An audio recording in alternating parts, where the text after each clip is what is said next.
What's happening, everyone? Welcome back to the channel. I am Dial here with another movie review. Today we are talking about the much anticipated sequel to the original from 1988, Beetlejuice Beetlejuice, directed by Tim Burton, which came out last month actually. I apologize for the late review. I had a lot going on with my life at the time, so I wasn't able to release movie reviews as much as I usually do. But I thought, hey, since it's October, I thought, this is a good time to talk about this movie since we're in the Halloween season. So, yeah, that's what we're going to do. So let's not waste any more time. Let us get into Beetlejuice Beetlejuice. Tim Burton. Man, Tim Burton. I used to be a big fan of his. I do think he's a really, really creative director. I almost would consider him to be a film auteur because you know when you're seeing a Tim Burton film. Like he has a very unique directing style. He's very creative with his concepts and his worlds in his movies. Um, and yeah, just like nobody really does what he does. But I will say, when it comes to his filmography, there's been a majority of his films that I have not enjoyed. I don't think he has made a film as good as his big four movies, which are Batman 1989, Big Fish, Edward Scissorhands, and surprisingly enough, the original Beetlejuice. Everything else has been massive disappointments to me. From his Planet of the Apes in 2001, Alice in Wonderland, Dark Shadows, Dumbo, Miss Peregrine's Home for Peculiar Children. Um, the list goes on and on. So I have really been disappointed by Tim Burton, and I almost felt like his magic has been gone for years. You know, um, though recently, he helped to release a series on Netflix, Wednesday, spinoff from The Addams Family with Jenna Ortega, and I thought that was a pretty solid show. I wasn't blown away by it, but I did think it was a step in the right direction for Tim Burton. I'll say that. And of course, Jenna Ortega did a great job as Wednesday Addams. So I thought, okay, there might be some hope for Tim Burton. Um, so then he announced that he was going to do a sequel to the original Beetlejuice, and I was like, okay, um, I'm not too surprised that he's trying to do this, because I know he's been wanting to do it for a while. But of course, we got to ask the big question: did he wait too long to make this film? And in my opinion, yes. Not to say that I think Beetlejuice has fell out of the pop culture, because I do think he's still relevant to an extent, but like definitely not as much as he was in the '80s, the '90s, even the early 2000s. Like this generation today, would they even know who Beetlejuice is? I don't know. That's the question. Um, and I'm also, though, at least I'm happy to hear that a good amount of the legacy characters from the original movie is coming back to do it. Michael Keaton coming back against Beetlejuice, Winona Ryder, um, who else? Oh, Catherine O'Hara. I didn't expect for her to come back in this, but she is, so I'm happy for that. And also Jenna Ortega is going to be the newcomer for the sequel, which once again I'm not surprised about because for the most part she worked really well with Tim Burton. So why not capitalize on that? And of course, Jenna Ortega is starting to become really popular in Hollywood. So hey, take advantage of it, right? So that's one thing to look forward to. So when it came to the trailers and the marketing for this movie, it didn't really do anything for me.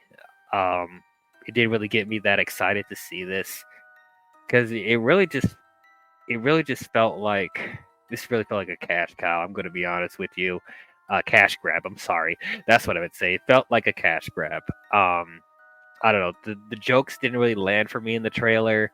Um, they didn't really explain what the story is.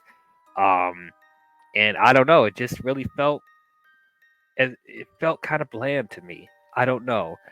Everyone else was just really excited to see it, and I was over here being like, I don't know about this, guys. I don't know about it. I mean, Visually, it looks cool. It looks pretty consistent to the first film, at least. Um, but I know that's really all I can get from it. But you know, of course, I try to go into stuff with open mind, and that's what I did. But of course, my expectations are really low because it's still Tim Burton. But hoping that Michael Keaton does a really good job, like he did in the first film, and I'm really interested to see how Jenna Ortega will be in this movie as well, and seeing all the other legacy characters too, like Winona Ryder and stuff like that. But anyway, after watching this opening weekend, uh, yeah, it's pretty much what I feared it to be. It's meh. Beetlejuice is meh. Um, I would say this is a horrible movie. Um, and I wouldn't fully say it's like a bad film, but it's just okay. It's just okay. Um, I don't know, man. Leo, not to say that like it, you know, I thought visually it looked really really cool. Like I said, it looks really consistent with the first film, as far as the colors, the cinematography, the set design, the costume work, just the overall creativity of when they're in the underworld, the dead world. That's really cool. And I couldn't help but feel a little giddy being back in the Beetlejuice world again because I just remember it being so creative and innovative, because I haven't really seen anything like this. So it's just really nice to be back in this world. I'm not going to lie. And also, it's nice to see familiar characters from the first film, and seeing how they are after 30 years. Like, that was interesting to see. Um, but the one thing that's holding this movie back for me, surprisingly enough, is the story. Um, yeah, it's like the story. It's felt like there was too much going on in this film. Not that I thought that, like, the original Beetlejuice like had a lot of story and substance. Like, no, it was a very simple. It was very straightforward. Um, you know, like it didn't focus on so many characters. It had a limited cast. Very straightforward story, and for the most part, they let the visuals in the world help tell the story, along with Michael Keaton's performance as Beetlejuice, which was really good in the first movie. This one is trying to be a lot more story heavy, and I see this as kind of a pattern with Tim Burton, like trying to put too much story in his films that nobody really cares about. Like the first movie was so simple. Why are you trying to overcomplicate the second movie? Like it just has too many plot threads going on. There's way too many characters in this movie. Way too many. Like we really should be focusing on the legacy characters and Jen Ortega. Like they should feel like the main focus, but honestly, they feel like they're being lost in the shuffle. Especially Beetlejuice. It's his film. Like, and I don't think he had a whole lot of screen time in this. Now, granted, did he have a whole lot of screen time in the first film? Not necessarily, but he had enough where you remember his presence. Like he is he the plot is actually focused around him. This one, it kind of is, but not really. Um, like Beetlejuice has something to do like with who I assume is supposed to be the main antagonist of the movie, and apparently the former lover of Beetlejuice, Dolores, played by Monica Bellucci. That was the one person in the trailer while they were kind of hyping a little bit.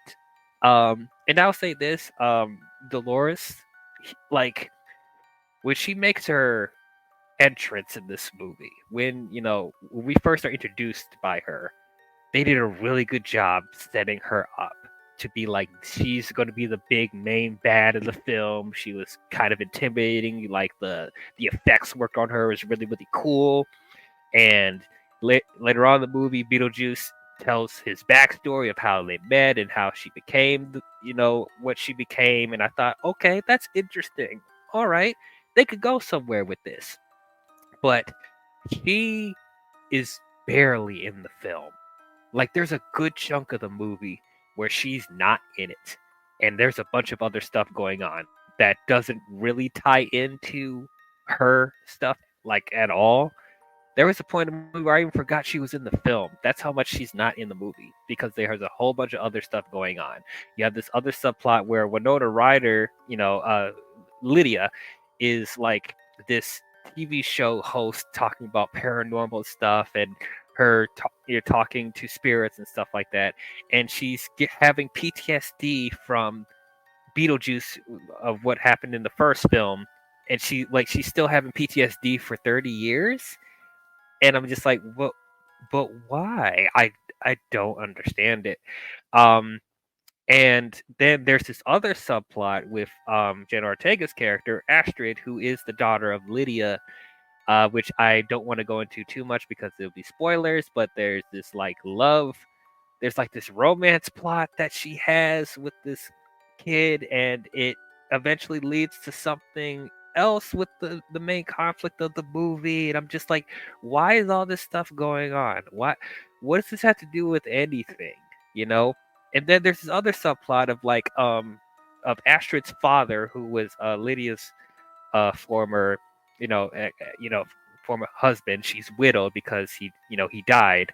There's this whole thing of the whole subplot of the estranged mother-daughter stuff that has to do with her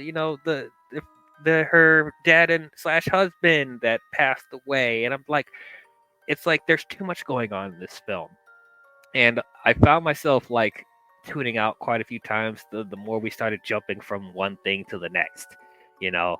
And going back to like there's so too many characters in here. Like you have a really stacked cast. Like I said, Monica Bellucci, Willem Dafoe's in here, and like which I'm happy to see him, but like, did he really need to be in the film? Kinda, and but not really. Danny DeVito's in here, Lily for one scene, and that's it. Um, yeah, Catherine O'Hara's in here. Catherine O'Hara, I'll say this because like I didn't think too much about her from the first movie, but in this film, like she's allowed to be a lot more loose in this. She's actually funny in this too. Like, she actually felt like a more interesting character in this. Um, like almost on the similar level with Lydia and Astrid.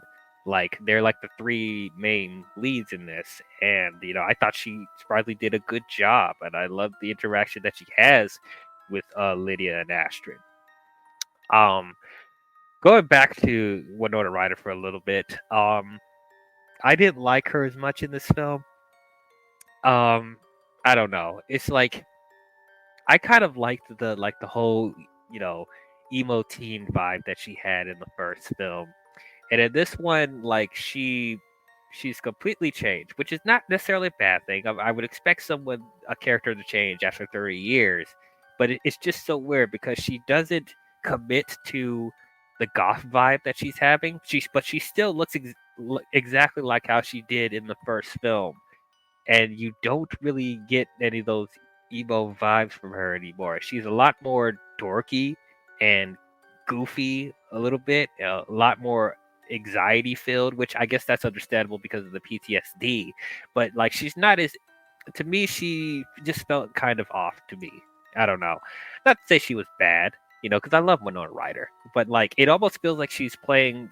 She almost felt similar to her character in Stranger Things, a little bit. Um, and I don't know. It almost felt like Astrid felt more like Lydia from the first film than how Lydia does in this. So I don't know. I digress. Jenna Ortega, obviously, I thought she was great. Um, yeah, really good performance. I like the interaction that she has with everyone. It almost felt like she was like fed up with all the stupid stuff happening in this film. Um, which I thought that was entertaining. I wish she wasn't boggled down with this dumb romance in this film. That was really unnecessary. And then what it ended up being later, I was like, really? Like, this is what we're doing right now? Okay, great. For people that are like really big fans of Beetlejuice, I don't see them not liking this film. Like, there's a lot of there's enough nostalgia in here. There's enough like callbacks to the first film, and the world of the Beetlejuice is so interesting that I'm sure people will just enjoy it for that, and like they will enjoy the performances, and they'll enjoy all the wacky antics of Beetlejuice and all that stuff. So I'm sure this will be enough to say that they almost enjoy this as much as the first film. Because like so far, for people that I hear that do enjoy this movie, I think a lot of them still would agree with me that this is still not on the same level as the first film, but they still had a good time with it. Finally, I want to end with Michael Keaton's Beetlejuice. I want to talk about him a little bit more. I love Michael Keaton. Obviously, I think he's great. He plays one of my favorite versions of Batman. And I thought he was great in the first Beetlejuice. I thought he really brought that character to life, and he has so much energy and charisma and a frantic nature about him. But in this movie, I still felt that. I still thought he did a solid job as Beetlejuice, but I don't feel like he was quite as energetic as he was in the first film. And I did watch the original Beetlejuice right before I went to see the second one, and so I couldn't help but compare the performances. And I know a lot of people are going to say, well, he's freaking 70 years old. Of course, he's not going to have the same energy as he did back when he was in his 30s, whatever. Well, yes, I completely understand that.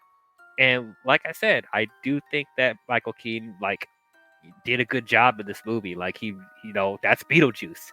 As far as aesthetically, costume wise, whatever, like his performance, that's Beetlejuice. I didn't think it was bad, but just I couldn't help but feel like that frantic, crazy, like over the top nature of Beetlejuice. It felt like he was a lot slower than he was in the first film. And like maybe probably wouldn't I wouldn't be bothered with it as much if I didn't see the first movie right before it. But it's just like I just wish that he was able to be a little bit more crazy, a little bit more zany than he was. Like it felt like he was a bit subdued. Um, but I'm probably in the minority on that. I'm sure a lot of people still enjoy his performance just as much as they enjoyed him in the first film. But yeah, like even for example, like they try to recreate the daylight come and we won't go home. They literally try to re-emulate that sequence in this movie, and it doesn't hold a candle to the original.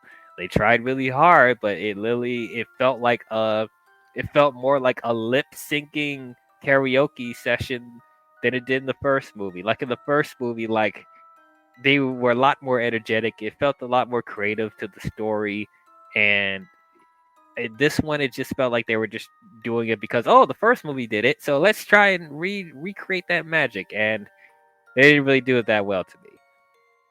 But yeah, overall, I thought this movie was fine. This movie is fine. Like I'm sure the fans of Beetlejuice will still have a good time with this film, and from what I hear, they are. I thought the cast for the most part was good. I thought the costume work, the set design, the effects in here, I thought all that was pretty cool. But yeah, it's just the story, man. Like I didn't even want a whole bunch of story. I just wanted to be simplistic. I want to be straightforward. I wanted to be to the point.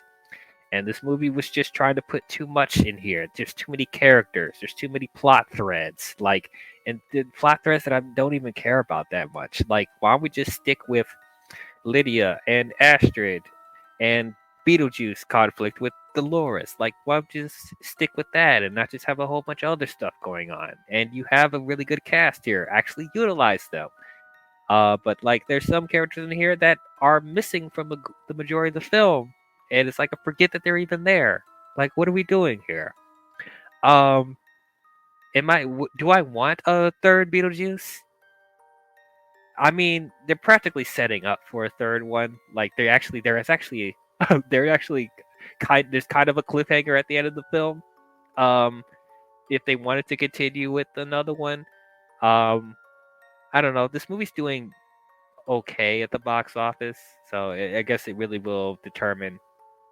That will really determine if they will do a sequel to this. But like, they called this movie Beetlejuice Beetlejuice, so it'd definitely be a missed opportunity if they don't make a third one and call it. I'm not gonna say Beetlejuice 3 times, but you guys know what I mean. So I'm halfway expecting them to do a third one. Sure, I'll go see it. You know, I'm not the most enthusiastic about it, but I'm open to seeing how they'll do it. But yeah, this one is just to me.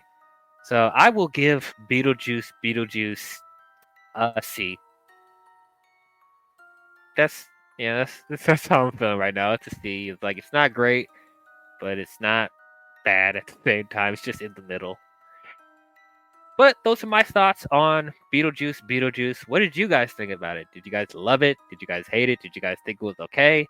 Do you like this better, worse, or the same as the original? Do you want them to do a third Beetlejuice? Comment your thoughts down below and let me know. Well, if you guys enjoyed this review, please don't forget to leave a thumbs up and subscribe to the channel. And don't forget to hit the bell if you want to be notified on future videos I'll be doing. I'll probably go back and cover the original Beetlejuice at some point. So yeah, but that's all I have for you, Tim Burton fans, and I will catch you guys next time. Talk to you guys later. Daylight come and we won't go home.